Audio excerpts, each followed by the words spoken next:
Good morning and welcome to the Council meeting in the town of Qualicum Beach, and we're holding this meeting on the traditional territory of the Coast Salish people, in particular Qualicum First Nation. I'll call the meeting to order, and here's the item on the agenda. And just so you know, we're going to go have a regular council meeting, and then during the council meeting, we're going to go into committee of the whole to talk about budgeting and finance and strategic plan and so on. So could I have a motion to adopt it? Any changes to the agenda? No change to the agenda, then the agenda is adopted by consent. And we have the first bylaw, and that is the permissive tax exemptions for adoption. Could I have a motion, Councillor Skipsey? Councillor Young, discussion, all in favor? Motion carried. There's two sections, and I assume that we took them both at one. All right, so that's done. Then we have the housekeeping bylaw, and I'll turn it over to Mr. Sales. Thank you, Mayor Westbrook. This item is a follow-up to the last council meeting. It is a housekeeping bylaw which includes minor clarifications and corrections in the zoning bylaw, and these are done from time to time. So at the last council meeting, there were several points that council identified as potentially needing a follow-up and some input from members of the public. So some of the comments we received were a request for potentially additional information to be added to the definition of lock-off units. And there were some questions about, whether the change to change parcel or floor area from measured from the outside wall to measured from the inside of the wall, whether that was something that the town wanted to consider in more detail. So, staff are confident that the housekeeping bylaw as is certainly functional. And so no changes are recommended. However, if council does want to consider those specific items in more detail, one approach would be to sever those items from the housekeeping bylaw and include those in a future housekeeping bylaw. So in other words, the bylaw can proceed, but if council does want to exclude those items from the housekeeping bylaw just based on public input, that would be the way to accommodate those changes. Otherwise, after a public hearing, you can't make major modifications to definitions and things like that. So the options are to sever those parts, proceed as is, or I guess we could rescind and go back, but that would be not recommended. Thank you. Thank you. And the other option is to proceed with third reading. What is council's wish? Councilor Harrison. I'm fine with moving forward third reading. Thank you. Second? Thank you. Discussion? Councillor Skipsey. Well, afterwards I was thinking, because we got into a bit of a conversation, about whether the measurements from the inner wall, outer wall was going to have the desired outcome or whether it would be. But I was thinking that the building code will take care of some of that, because if the building code standards are getting higher and we're looking for insulated walls, then that would take care of itself. So I think that one I've kind of fixed in my head anyways. I've come to terms with that one, so I'm fine with that. Thank you. Any other comments? Ready for the question? All in favor? Opposed, if any? Carried. Thank you, Mr. Sales. And we have a staff report, and there is a date change for our regular council meeting from November 3rd. When we first came up with the schedule, it had the meeting scheduled for November 8th, so this would simply go back to the date that we had on our original schedule. Could I have a motion to that effect? Councillor Skipsey, Councillor Vandervalk, discussion? All in favor? Opposed, if any? Carried. Thank you. A motion to go committee to whole. Councillor Harrison, Councillor Vandervalk, discussion? All in favor? Thank you. Budget background. Mr. Hare. Thank you, Mayor Westbrook. So can we have the PowerPoint? Perfect. Thank you. So I've got a fairly lengthy presentation here, so what I was going to ask is if you make notes and questions, I can address your questions at the end. That way I can get through the materials, and I'd be happy to answer questions at the end. So the purpose of today's presentation is to provide council and the public with information and context within which the 2024 and 2028 financial plan is being prepared. Financial plan development work is in progress, and the draft 2024-2028 financial plan will be introduced to Council in December.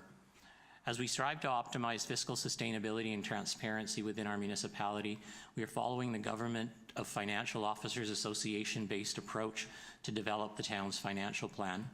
The Government of Financial Officers Association, as an established and reputable organization, has outlined best practices and standards that were adopted last year and are being used in our financial planning efforts this year. So each year, the town of Qualicum Beach updates its 5-year financial plan as required by the community charter. The financial plan includes the operating and capital budgets for each of the 5 years. Each year, the municipality is faced with the challenge of balancing the budget as mandated by provincial legislation. Revenue sources must be identified to cover all the anticipated expenditures each year, and expenditures are based on levels of service provided in the town. So in order to balance the budget, the level of services required to meet the expectations of the community must be balanced against realistic taxation and user fee levels. The town's financial structures are accounted for in 3 different funds: the general fund, the water utility fund, and the sewer utility fund. Each fund has its own sources to fund its operating and capital needs. The general fund contains a diverse range of activities spanning from administration and support to council, public safety, community planning, business regulation, and operations including road maintenance, parks and trails maintenance, and airport operations and maintenance of town-owned facilities. This is the fund in which property taxation rates are also set. Utility funds are self-funding entities based on user pay models, meaning that the expenditures for each of these funds are funded through user fees rates. User rates in each of these funds are established by bylaw, and the focus of today's discussion will be primarily on the general fund. So the town's challenge is to strive to meet the needs of as large of a portion of the community as possible in a fiscally responsible way. The process is further complicated where the needs and wants of citizens are in conflict with one another. So this graphic really resonates with me in helping understand the relationship between the needs or desires of a community and the approach or strategy that will achieve the desired outcomes. So for example, a community that is focused on low growth and low taxes will have to look at service cuts to balance its budget. Whereas if a community was focused on low growth and stable services, that would imply higher taxes. And finally, and if a community is interested in stable services and low taxes, that means you would need more growth in the community. And finally, the absolute desired combination of low taxes, low growth, and stable services simply doesn't exist. Frequently, there's also a misperception about which services are under the control of local government and which services are provided by other levels of government. While local governments collect revenues for the province, for BC Assessment, BC Transit, the Regional Hospital District, and the Regional District, along with the annual property tax payment, those funds are simply passed on. The reason for this approach is greater efficiency in having one point of collection rather than having each organization bill residents separately. So the town is taking important steps towards managing the long-term sustainability of the town's assets and services, as financial stability is fundamental to the health of our community. Only with stable and sufficient revenues and careful planning of expenditures will the town be able to provide important services its residents need and enjoy. For some households, financial stability is thought of as being able to maintain your current day-to-day lifestyle, so affording rent, food, entertainment, clothing, travel, medical care. Whereas for other households, the thinking may be more long-term and planning is more around when mortgages will be paid off or businesses sold to finance retirements. Financial sustainability in a municipal setting is about being mindful of the financial well-being of future generations.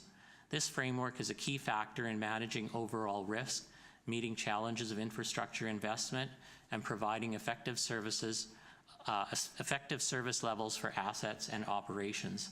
Documents such as the official community plan, council strategic plan, and other master plans such as the water, sewer, drainage, facilities, and transportation master plans contain our vision, or the vision for the town. The strategies for financial strength and stability are how we get there, and these strategies result in recognized value for services, predictable infrastructure investment, adequate reserves and surplus, and responsible debt management, and comparative property taxes. Financial policies and performance are how we measure what we do, and we do this through capacity assessment, workforce planning, service standards, and service performance. Financial planning is how we plan ahead, and currently we do a 5-year financial plan, and longer-term financial plans are contemplated in the future.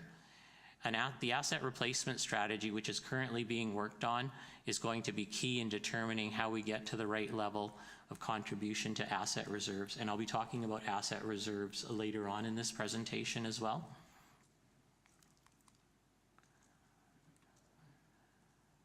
So in the local government context, the OCP, the strategic plan, the budgeting process, and reporting are interconnected components of effective governance and long-term community development.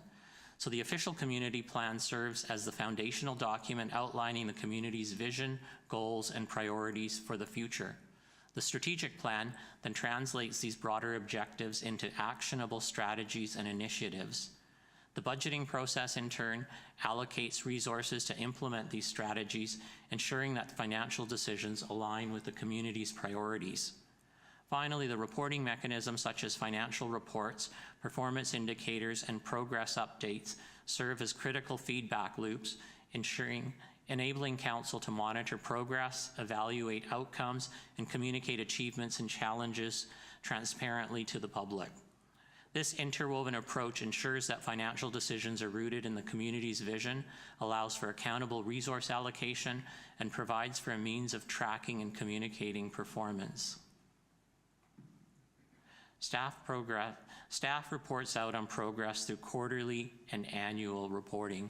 And this graphic is also found in page 13 of your 2024 and 2028 financial plan. So coming to our budget principle, the budget is prepared annually with a long-term view in mind, ensuring that priorities are pursued in a financially sustainable and resilient manner, taking into consideration external economic conditions. By ensuring value for money through productivity and innovation, the town aims to keep property taxes and fees affordable. Working capital, also known as accumulated surplus, as well as operating and capital reserves, are used to smooth out volatility in operations to provide funding for future projects and infrastructure replacement. The town takes a careful and strategic approach to the use of debt and strives to keep debt at a manageable level. Property taxes, utility charges, and user fees are reviewed each year with affordability in mind. Comparison with other governments are made to provide context while understanding unique local circumstances. The municipality maintains tax stability by setting tax rates that reflect the proportionate relationship of property classes while considering new construction values, changes in property classes, and significant assessment changes. This gives taxpayers a sense of confidence that their property tax bill will increase proportionate to the increase in revenue required, considering assessment increases of their property to the assessment class average. Maintaining core infrastructure and amenities in an appropriate state of repair is critical to the long-term financial health and resilience of the town, helping to ensure that asset management obligations are not deferred and infrastructure deficits or spending gap does not accumulate to unacceptable levels. This will become more important as assets age and the town develops an asset replacement strategy in the long term and a long-term financial plan. So turning over to revenues, a variety of revenue sources are used to pay for the services the town depends on and uses regularly. The major revenue sources that are typically used to pay for day-to-day services include property tax, utility user fees for water services, sewer services, and for garbage and recycling collection, permits and licensing fees such as building permit fees, dog licenses, and business licenses, and other user fees such as registration fees, connection fees, and rezoning application fees. Revenue sources for larger expenditures that are not ongoing in nature and vary in amount from year to year are funded from revenue from provincial and federal grants, proceeds from borrowing, and reserve funds that are saved up over time. In 2023, the typical home, which was assessed at about $983,000, paid $2,147 in municipal property tax. Of that, $1,561 went to pay for operations of the town, $290 went towards police services, and $296 was contributed to reserves for asset renewal or investment. A 1% property tax increase generates an additional $111,000 in revenue to the town and results in an increase of about $21 to the typical home. In 2023, the revenue budget for the town was $26 million. The largest source of municipal revenue is property taxation. In 2023, approximately 43% of the town's revenue was collected through property taxation. Government grants are the second largest source of revenue and generated 29% of all revenues in 2023. Fees and charges accounted for 14% of revenue. The own source revenue in this graphic is primarily lease and rental revenue generated from town-owned facilities and accounted for 6% of total revenue. The town also generates revenues from parcel taxes collected in the water and sewer utilities and grants in lieu of taxes. As a municipality is a provider of services, and it is largely people that provide services, it's not surprising that labor is our largest operating expense for the municipality. Other expenses include professional services such as legal costs, insurance, audit fees, vehicle and equipment costs, including fuel and repairs, supplies, and contract costs to replace existing and build additional infrastructure. The town must also account for non-discretionary increases in the cost of providing services. These are increases required to the budget for items not within direct control, similar to what we experience in our own homes, such as the cost of electricity, gas, insurance, and phone and internet connections. So and to provide you with some examples, the cost of road paint increased by 100% from the previous year. The cost of metal signposts that are used increased by 270% from $27 per post to $78 per post. Asphalt hot mix costs increased by 14% in the previous year from $180 a ton to about $205 a ton, and the cost of insuring town-owned property increased from $103,000 a year to $139,000 in the previous year. WorkSafe premiums will also increase by approximately 36% from what was paid in the previous year, or about $70,000 in 2024, due to an increase in the WC premium rate, which is related to claims experience. So these are examples of costs that the municipality is subject to and has no control over, and must be taken into consideration when setting property tax rates. So municipal tax increases are also frequently compared to the increase in the Consumer Price Index, better known as the CPI. As we know, the CPI measures a change in a price of a basket of goods frequently purchased by consumers. However, municipal governments have their own spending patterns that are different from those of other sectors. So the basket of goods purchased by consumers can be quite different than the basket of goods for the municipality. So the CPI calculates household spending patterns that focus on food, shelter, transportation, health, and personal care, including clothing, footwear, and recreation. None of these are purchases typical of local governments. So some examples, such as the cost of the road painting, and with the 100% increase over 1 year, and the cost of metal signposts that I mentioned in the previous slides, are costs that are more typical to local governments and not typically taken into calculating the CPI. So the total budgeted expenditures for 2023 for the municipality were $17.6 million.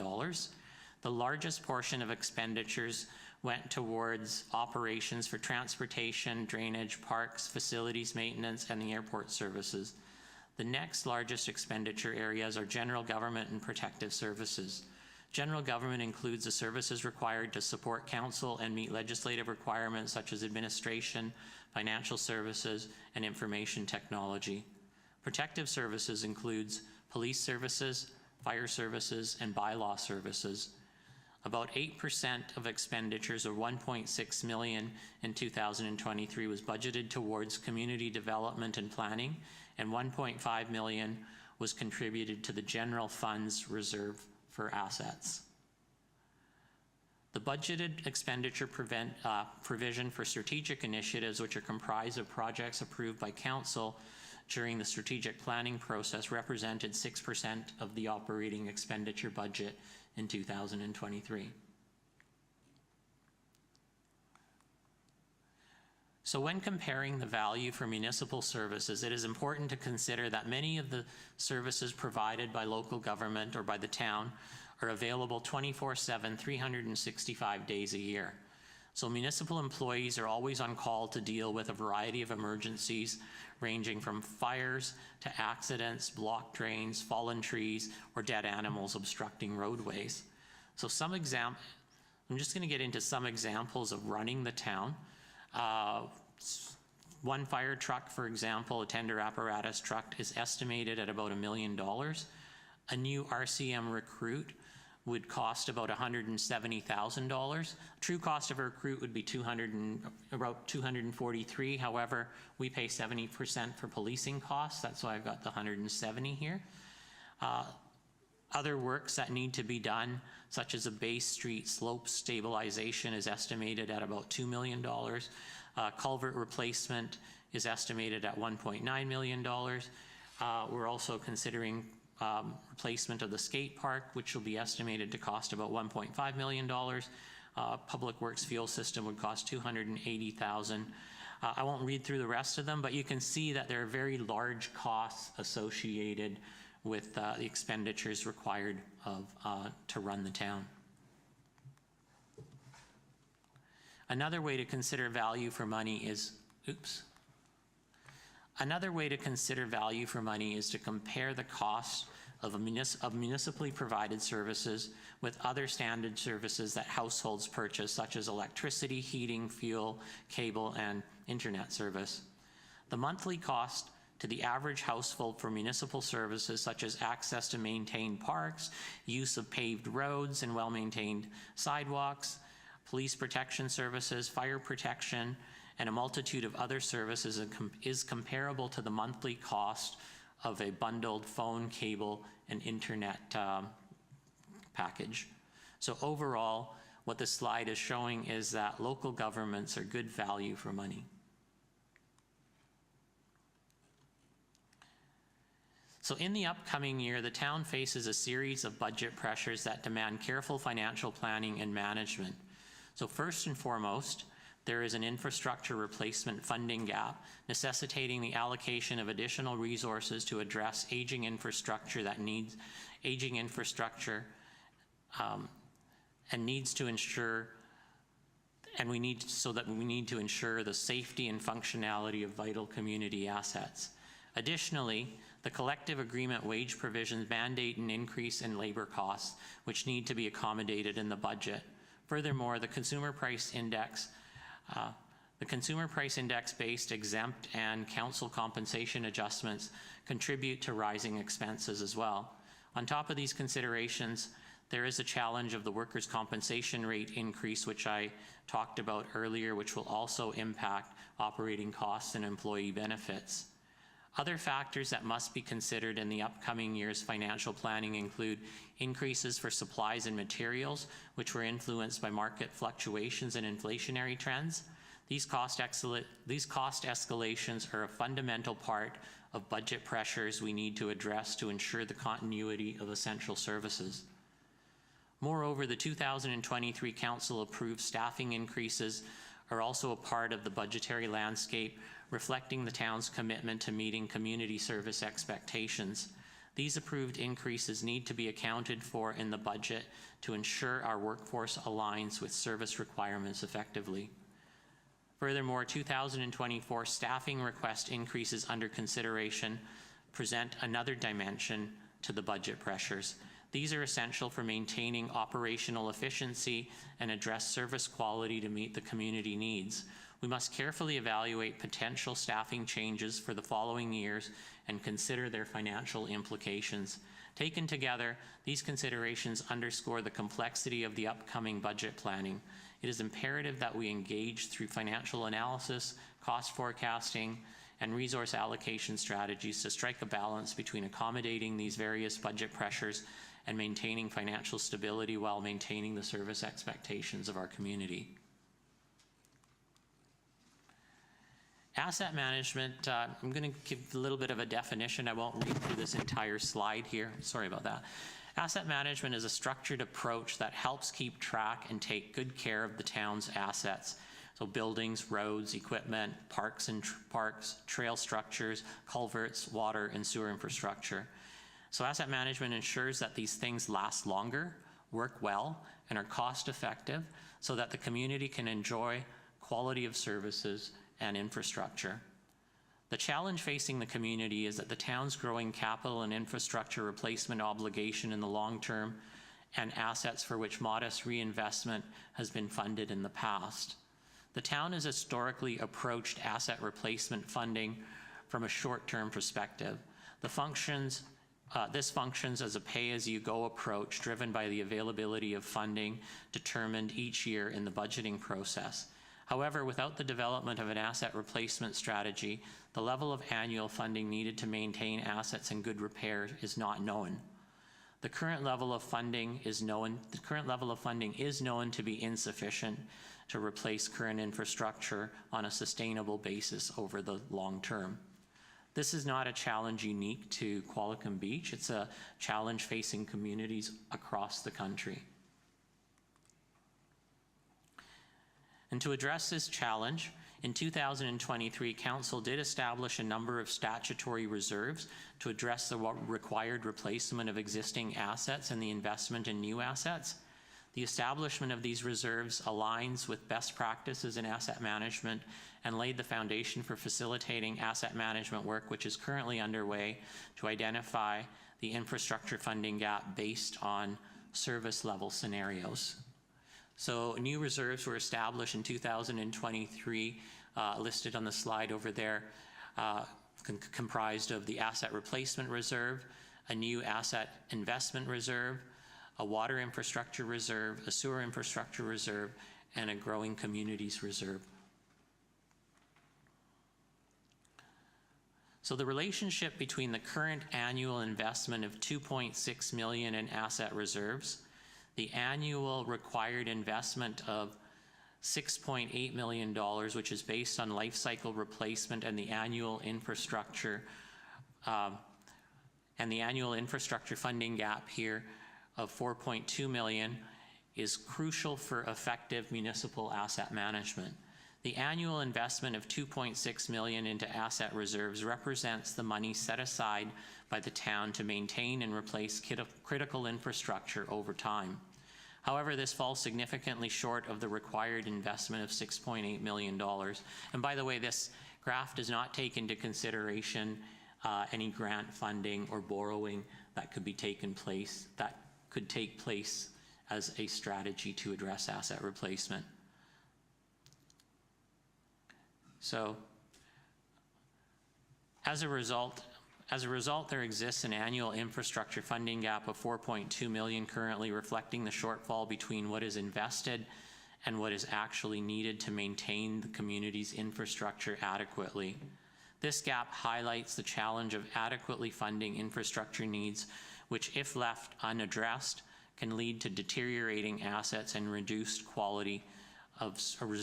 service quality over time. However, as a promised path forward to address asset management involves a two-phase approach. In phase one, we will develop an asset replacement plan which will be instrumental in setting clear, realistic, average annual targets. This will also assess various risk and level scenarios, ensuring that we prioritize the most critical needs while aligning our financial commitments with our infrastructure requirements. Work is currently in progress on phase one, and we'll be reporting back to Council on the results of that later in the year. In phase two, which will follow in the subsequent year, we will craft an asset financial strategy. This strategy will focus on how to secure the necessary financial resources to meet targets defined in phase one, ensuring that we have a sustainable and responsible plan in place to fund asset replacements, manage risks effectively, and maintain or enhance service delivery. This phase two approach will provide a comprehensive framework for robust asset management, promoting long-term sustainability, transparency, and delivery of quality of services to our community. And that brings me to the end of the presentation. And I'm just going to go over next steps here. So next steps in the financial planning process will be a strategic planning session on November the 10th. We will have a third quarter financial update for council at the December 6th meeting. And then in December, we'll also present the preliminary draft budget for discussion at the Committee of the Whole. And then we plan to go into public engagement sessions in January. We'll hold a morning session on January the 17th. It's a Committee of the Whole, and an evening session on January 24th. And the financial plan bylaw first reading is anticipated on February 7th, with second and third readings on February 28th, and with final adoption in the beginning of March. And that concludes my presentation on the budget principles and background, and I will turn it back to the Mayor for questions. I'd be happy to address any questions you may have. Thank you. I'll first ask councillors any questions, then I'll ask the gallery any questions from them. Councillor Harrison. Yeah, so just through the chair, I worked for a little while in this area in insurance, and I noticed you mentioned there was a 29% increase in the insurance policy that we have. I'm assuming it's the town's policy through MIA. I'm not aware of multiple insurance policies that we have. I'm assuming it's just the one. And in 2022, the average insurance cost increase was around 5 to 10%, you know, varying on different things. So 29 is a lot more than about 10%. So I'm just wondering if there's any particular things we might want to reach out to MIA to see that might be the reason that we're seeing a higher premium, if there's anything we can do to try to reduce that premium moving forward. A large part of the change in the premium was due to, we provided them with an updated schedule of our buildings and assets. So there were a number of buildings that weren't included, or the values were updated, so the rates went up as a result. Thank you very much, Mr. Chair. That makes a lot of sense. Appreciate it. Thank you, Councillor Harrison. Anyone else? Anyone from the gallery have a question to our financial administrator? This is your chance. There will be more opportunities. This is just the first kick at the can. So thank you, Mr. Hare. If see no other questions or comments, I don't think you anticipate any direction at this point. We've got a schedule of dates where people can participate during the next 3-4 months before we finish this project. That's correct. Thank you, Your Worship. Okay. Councillor Harrison? Sorry, I was just looking also too in the reserves, there was one set aside for community amenity contributions. And so far we've only really had one project where there was a financial contribution for the CACs. And then the Pheasant Glen project was subject to the CAC policy, but they provided $450,000, I believe, to the Affordable Housing Reserve, and then public access to a trail network. So I'm not sure if there'd be any money allocated to that reserve. I saw a bit of fluctuation with it. It'd be about 3 slides prior, sorry, Wesley. But it's just at the very bottom. I was sort of wondering where, yeah, at the very bottom there, where it goes from 550 to 1.5 and then down to 1 million. I was sort of wondering where those numbers were derived from, as I'm not aware of any projects beyond the one we did in the last term where CACs would apply.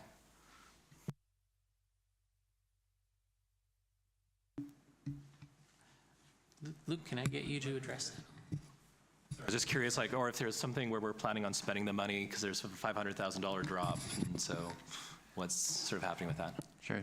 Thank you. Through the chair to Councillor Harrison, if we could provide information at the next meeting or outside the venue, I don't have the answers directly in front of me right now. Thank you. And just through the chair to Mr. Sales, it's entirely reasonable. I mean, this is sort of just a really brief overview. It's not intended to be a deep dive on everything, so that's perfectly fair. Yeah, I believe that that development produced roughly $1,090,000, and at the time, council was considering half for recreation, could be skateboard park, and half for medical services, however that might turn out.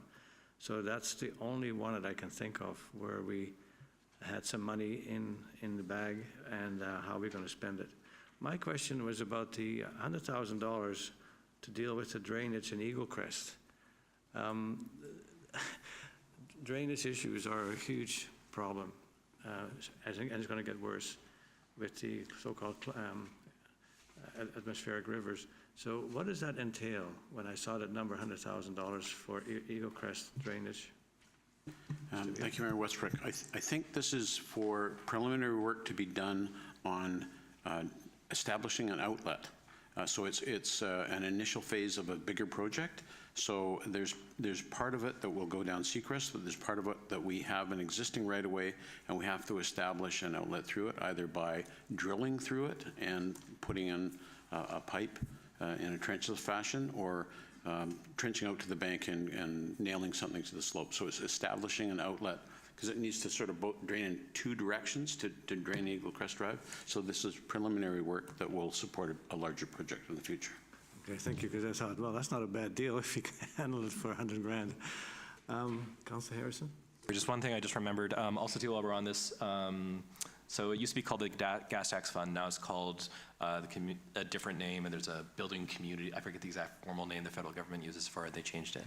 But I just want to flag, if we have an election in the near future, and if current polling trends remain the same, Pierre Poilievre has stated that they try to link the gas tax fund to housing outcomes as a government. There's a great article that I read from a woman who's an economist. I think it was Dr. Lindsay Tedds who did it. But she basically said she's not sure how that would actually work in the real world. But I do want to flag that while there might be huge bureaucratic hurdles, that is something that is sort of a live debate. Right now, the polling is very favorable for that party that has said they will try to link the gas tax funding we receive as communities to housing outcomes. So just something we might want to reach out to the province and say, okay, well, UBCM currently administers it. If this does happen, and right now it looks like it would, not that I necessarily agree, but just saying that's reality, we might want to make sure we're aware of what that would entail. So it's not a sudden surprise and we suddenly find we're losing half the gas tax fund because we're not meeting some arbitrary target from Ottawa. Councillor Harrison. Tim, you had a question? Coming up to the microphone.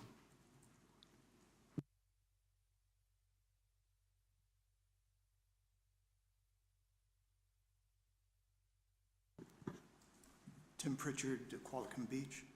Mr. Hire, I thought that was an excellent presentation. Thank you very much. Please address the chair. Excuse me, Chair. I thought it was an excellent presentation. Hopefully it will be posted on the website so others can see it, because at least here we have a pretty small representation of the public. The only thing I'm left now wondering, just carry this further, is when I see that and I go back to the schedule of projects in the strategic plan, and particularly the ones for 2023, I'm not sure, I don't see the linkage in terms of where we stand and how much progress, and I'm wondering if that comes along to us in some further step in this process. Thank you. Thank you. Excellent point. Mr. Hare? Your Worship, through you. Yes, we will be reporting out on the progress on strategic initiatives, both at the strategic planning session and as part of our quarterly reporting back to Council. Anyone else from the gallery? Then at this point, I think we can conclude the session for the committee of the whole, and we go and rise and report from the committee of the whole. And basically, what we report out is about what's requested, that this would be made public, and also the schedule of the dates of all the meetings that you identified earlier in your presentation. So thank you very much. I don't think that needs a motion. But we could make that a motion, so we have something that's actually in writing. The motion would be to make the presentation today public by putting it on the town's website, and also to advertise the dates of all the meetings involving the budget process. Councillor Skipsey, Councillor Harrison, discussion, all in favor, opposed, carried. Thank you. So, motion to close. We'll take a 5-minute recess and we'll go close. Councillor Harrison, Councillor Van der Valk, we are closed. Thank you for showing up today and for your input.